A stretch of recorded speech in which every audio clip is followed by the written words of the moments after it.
Within the past hour, the USS John P. Martha sailed under the Golden Gate as San Francisco Fleet Week begins tomorrow. It's one of many vessels that will be docked along the Embarcadero for the annual event. As we get ready for Fleet Week to kick off, John Ramos looks back at its history and connection for late Senator Dianne Feinstein. It's not the first time the military had put on a show in San Francisco, but in 1981, Fleet Week became a regular event, and we have Dianne Feinstein to thank for it.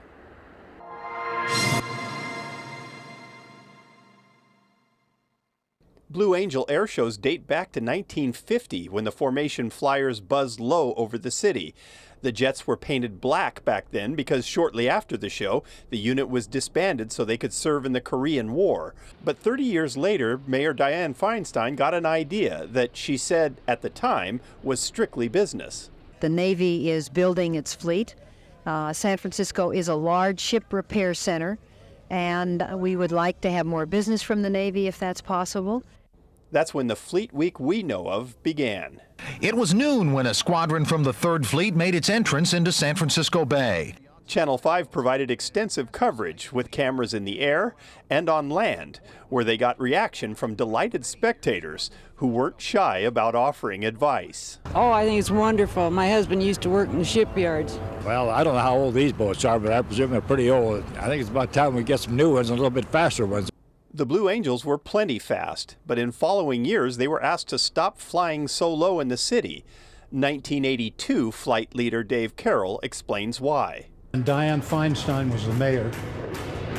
Apparently her phone rang off the wall with people complaining, wanting to know why these airplanes are flying around the Transamerica building and scaring everybody.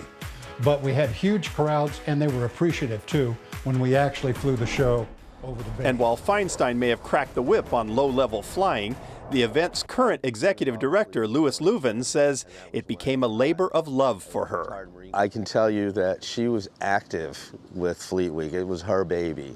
And she was an honorary co-chair for all of these years. We could go to her for advice, sometimes advice and consent, because she had her hands in it.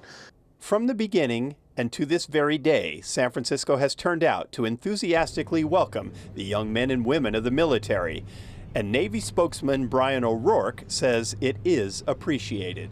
That's why San Francisco has become a legendary port visit. Those sailors and Marines go home and they talk about how much of a great time they had while they were here. And all their friends who weren't on that trip, they want to do it next year. There almost wasn't a next year this year.